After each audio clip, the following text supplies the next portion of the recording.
안녕하세요. 하나금융투자에서 음식료 담배업종을 담당하고 있는 심은주입니다.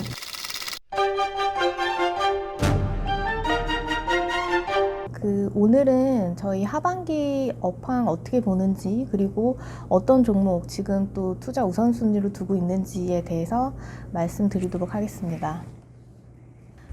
정부가 작년 말에 그 식품 분야 육성 계획에 대해 발표를 했는데요. 간편식품, 맞춤형 특수식품, 기능성 식품, 수출식품, 친환경식품 이렇게 5가지 분야에 대해서 2018년 기준으로는 12조 원 정도의 시장 규모인데요. 이게 2030년에는 대략 한 25조 원까지 2배 가까이 이렇게 키워 나가겠다고 발표를 했습니다. 관련해서 정부가 인프라를 구축하는 물론 관련된 이제 제도를 상당히 좀 완화해주고 있는 상황이고요. 지금 즉각적으로는 세액공제 등도 지금 검토 중인 것으로 파악이 됩니다. 그래서 이런 그 식품 분야에 대해서 저희는 계속 좀 성장이 유망할 거라고 보고 있는 거고요.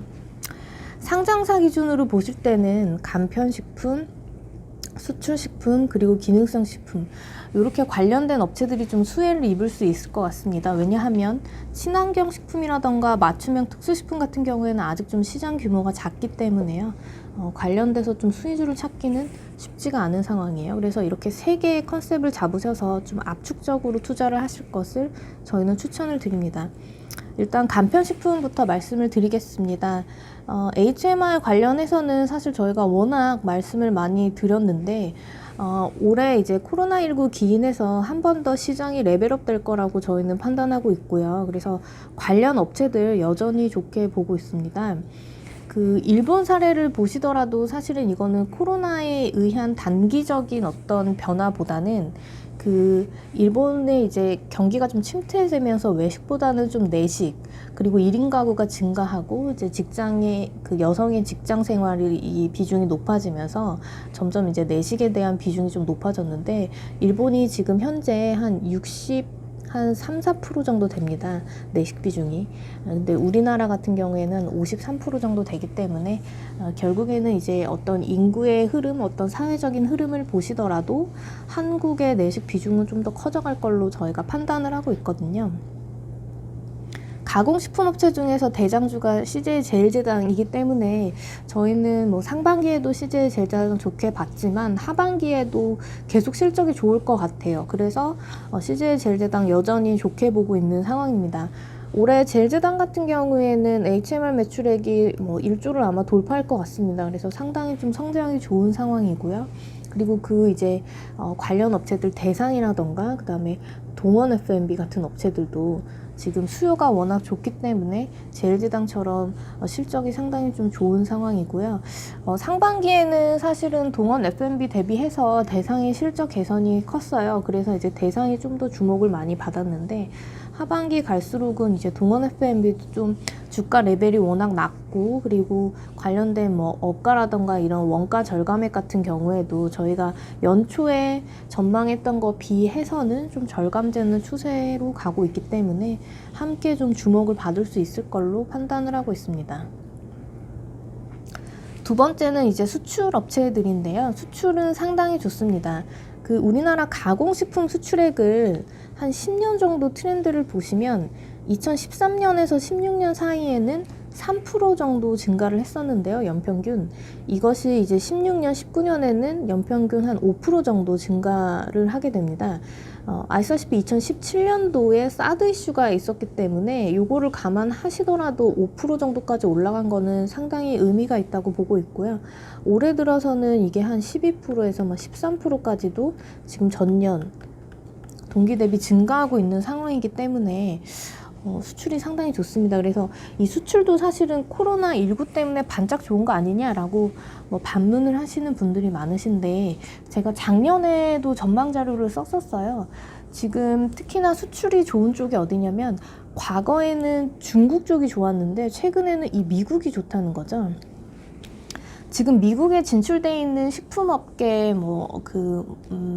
상무님들이나 이런 임원분들이 어떤 말씀을 하시냐면, 요즘에 백인들이 아시안 식품을 많이 트라이얼을 한다, 많이 시도를 한다라는 코멘트를 하시거든요.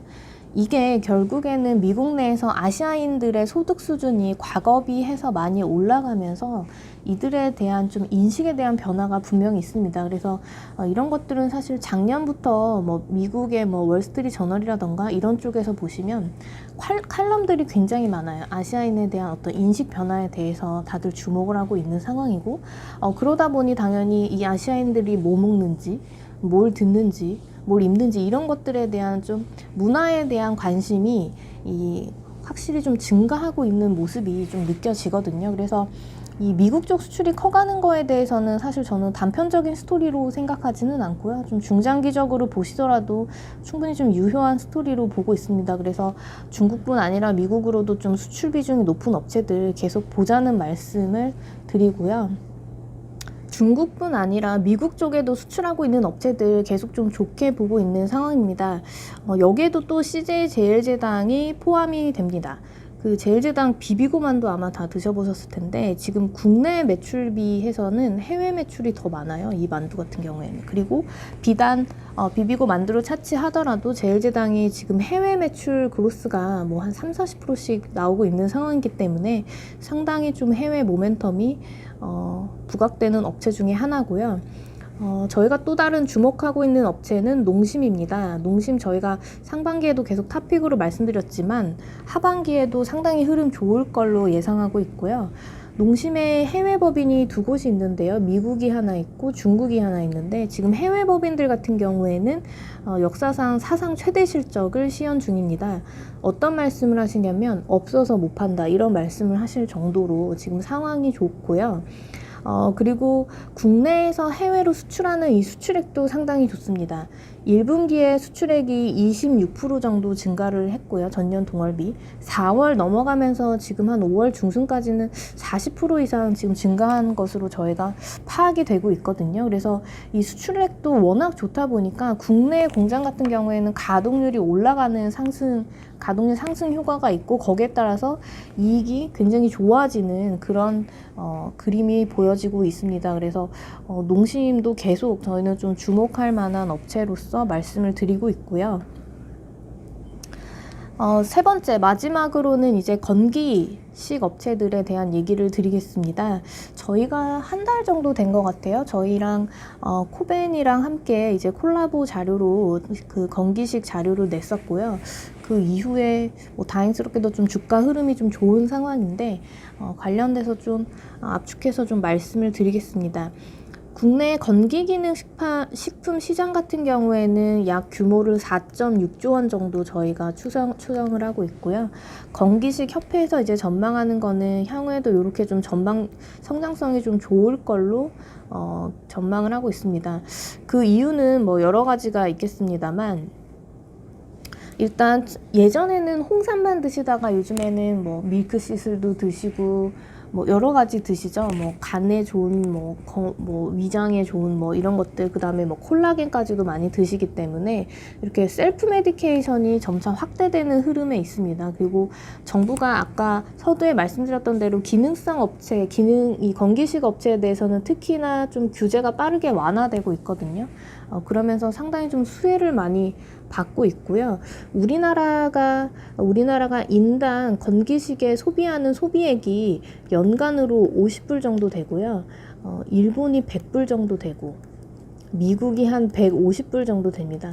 이러다 보니까 사실은 클 수 있는 룸이 충분히 좀 있는 상황이기 때문에 사실 시장 전망이 밝다는 거에 대해서는 이견이 별로 없으실 거예요.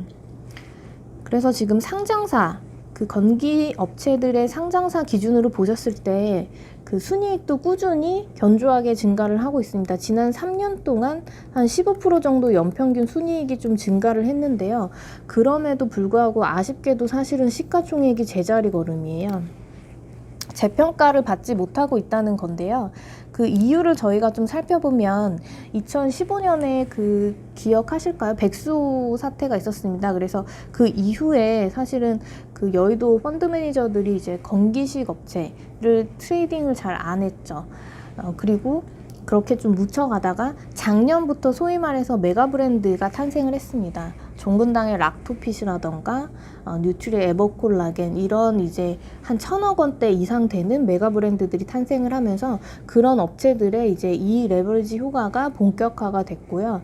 앞서 말씀드렸던 정부에서 규제를 완화해 주다 보니까 최근에 너도나도 건기식 다 하고 있어요. 그러다 보니까 물론 경쟁 심화에 대한 우려도 있지만 OEM, ODM 업체들이 실적이 굉장히 빠른 시간에 좀 레벨업이 되고 있는 상황입니다. 그래서 제가 생각할 때 좀 시장 좋은 거 알겠고 그렇지만 경쟁에 대해 좀 우려가 되신다고 하면은 충분히 이쪽으로 투자를 하실 수 있는 그런 요건이 마련이 된 상황이기 때문에 건기식 업체들을 좀 전반적으로 좀 보셔야 된다는 말씀 드리고요. 브랜드 업체들 같은 경우에는 지금 이제 코스닥 벤처팀에서 좀 몇 가지 커버를 하고 있는 상황이기 때문에 통해서 좀 문의를 하시면 될 것 같고 저는 이번에 이제 OEM, ODM 업체들을 두 업체를 새롭게 커버를 시작을 했습니다. 노바렉스와 이제 콜마 B&H 이렇게 이제 시작을 했고요. 이 업체들은 이제 브랜드 업체들이랑 계약을 맺어서 이제 제품을 만들어서 이제 상품으로 넘겨주는 그런 이제 일을 하고 있는 업체들이고요. 보통 이제 브랜드 업체들이랑 계약을 맺을 때 초반에는 뭐 한 1년 정도 계약을 맺지만 어느 정도 브랜드가 좀 시장에 자리가 잡았다고 하면 2, 3년 정도 다 계약을 맺게 되거든요. 그래서 이런 OEM, ODM 업체들 같은 경우에는 그 한 2, 3년 정도에 되는 그 실적 추정이 상당히 좀 가시성이 높은 상황입니다. 그래서 이 스케줄링에 따라서 실제로 좀 공장을 계속 좀 증설을 하고 있고요. 그래서 노바렉스 보시면은 올해 캐파가 한 2천억 정도 되는데요.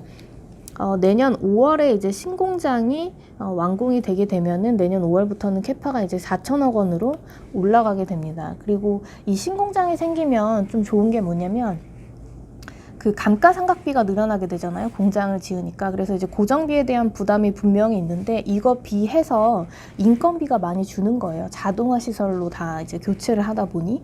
그래서 그 고정비 느는 거 비해서 인건비가 주는 그 폭이 더 크기 때문에 실제로는 영업 마진이 개선될 수 있는 그런 이제 효과가 있습니다. 그래서 내년부터는 노바렉스가 이익률도 많이 좀 개선될 수 있는 그런 좀 장점을 가지고 있고요. 콜마 B&H 같은 경우에는 역시 비슷합니다. 국내 캐파가 2천억 정도 되는데 올해 하반기에 1,000억이 더 늘어서요. 이제 좀 3천억까지 올라가게 됩니다. 그 노바렉스랑 콜마 B&H랑 조금 다른 점은 뭐냐면 노바렉스는 한 고객사의 비중이 뭐 한 10%, 15%를 이렇게 넘어가지가 않아요. 근데 콜마 B&H 같은 경우에는 한 명의 큰 이제 빅 바이어, 고객사를 갖고 있습니다. 그게 뭐냐면 애텀이라는 고객사이고요. 애터미가 아메이는 많이 아실 것 같은데 아메이처럼 이제 글로벌리 방판하는 그런 업체라고 보시면 됩니다. 그래서 애터미 매출 비중이 뭐 한 60% 가까이 되다 보니 굉장히 큰 빅 바이어라서 사실은 노바렉스 대비해서 콜마 B&H가 조금 베타가 좀 작은 건 있어요. 무슨 얘기냐면 우리나라에서 이제 애터미의 방판 침투율이 상당히 이미 많이 높게 진행되어 있기 때문에 애터미 쪽으로 가는 제품의 수요는 뭐 2자릿수 성장 요렇게까지는 나지 않거든요. 하지만 이제 애터미가 아닌 고객사 쪽에서는 지금 뭐 한 40% 이상씩 요렇게 좀 성장을 하고 있는 상황입니다. 그래서 사실은 이런 애텀이라는 안정적인 고객사를 좀 좋게 평가하시는 기관들도 있고 좀 베타가 작다라고 좀 아쉬워하시는 분들도 있는데 이번 주에 콜마 B&H가 주가가 제가 뭐 리포트도 썼지만 굉장히 많이 올랐어요. 그 이유는 뭐냐면 애터미가 이제 올해부터 중국에서도 이제 방판을 시작하게 됩니다. 근데 중국에서 방판을 시작하려면 직소 허가라는 거를 받아야 되는데 사실은 그 허가의 그 프로세스가 상당히 좀 지연이 되고 있는 상황이었어요. 그래서 이제 애터미가 요거를 이제 직소 허가를 좀 받지 않는 대신에 이제 경소상들에게 이제 물건을 넘겨서 경소상을 통해서 파는 일반적으로 우리나라 업체들이 중국에서 물건을 이제 수출할 때 보통 다 경소상을 끼고 판매를 하게 되거든요. 그래서 이제 일반적인 이런 프로세스로 진행을 하게 되었고요. 그래서 이게 6월 달부터 매출이 아마 좀 발생이 하게 될 것 같습니다. 근데 이제 이 본격적인 판매에 앞서서 애터미가 이제 회원을 모집을 했을 거잖아요. 왜냐면 애터미는 회원을 가입을 해야만 자기 물건을 주거든요. 그래서 이 회원으로 모집된 이 경소상의 수가 300만 명이라는 거죠. 근데 이게 한국에서 지금 우리나라의 애터미 회원수가 350만 명입니다. 근데 한국에서 애터미가 매출의 한 60% 이상을 지금 차지하고 있다 보니 이제 시장에서는 이렇게 단순히 회원수를 비교하시고 많이 좀 흥분을 하신 상황이고, 분명히 뭐 저희가 판단하기에도 애터미의 좀 중국 사업 확대 가능성에 대한 좀 기대감이 충분히 지금은 좀 반영될 수 있는 시기인 것 같아요. 그래서 이번에 뭐 관련해서 좀 기대감 같은 거를 감안해서 저희도 좀 목표 주가를 좀 올렸고요. 콜마 B&H가 어쨌든 지금 밸류에이션 상으로 보시면은 거의 이제 20배를 향해서 좀 달려가고 있는 상황이기 때문에 노바렉스가 지금 뭐 한 12배 정도 되는데, 저희가 뭐 아무리 보수적으로 보더라도 뭐 한 15배, 16배까지는 좀 밸류에이션이 리레이팅 되는 스토리로 지금 판단하고 있거든요. 노바렉스는 콜마 B해서는 수출에 대한 비중은 뭐 아직까지는 좀 기대감이 좀 낮은 상황이긴 합니다만, 어쨌든 국내의 시장 성장성이 높기 때문에 관련돼서는 저희가 필수 소비재의 평균 멀티플인 15배, 16배 이상 충분히 또 중장기적으로는 가능할 수 있다고 봅니다. 그래서 이런 두 업체들을 좀 좋게 보고 있고, 특히나 지금 상황에서는 노바렉스가 조금 가격 메리트는 더 있는 것 같아요.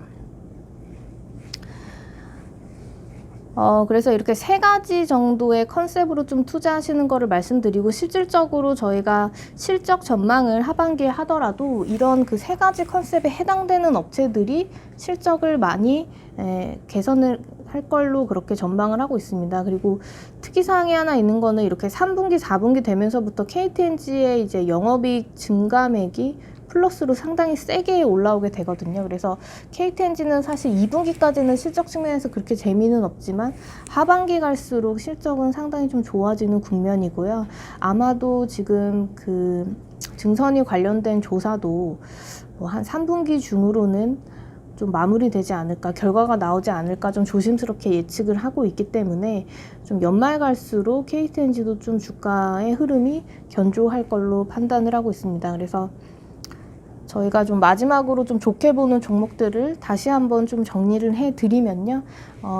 탑픽에서는 상반기랑 상당히 좀 유사하게 가고 있습니다. 그래서 상반기와 동일한 이제 제일제당 농심을 계속 좋게 보고 있고요. 그리고 건기식 업체들, 이번에 그 노바렉스와 콜마 B&H, 이니탄 업체들, 이런 업체들까지도 지금 좋게 보고 있는 상황이고, 1분기에 좀 관심을 못 받았던 동원 F&B도 좀 길게 보시면 저희는 좀 기회가 있을 거라고 좀 조심스럽게 말씀을 드리고, KTNG도 좀 조사가 좀 잘 마무리된다고 하면은 충분히 좀 기회가 있을 것이다, 이렇게 말씀을 드리겠습니다. 이상입니다.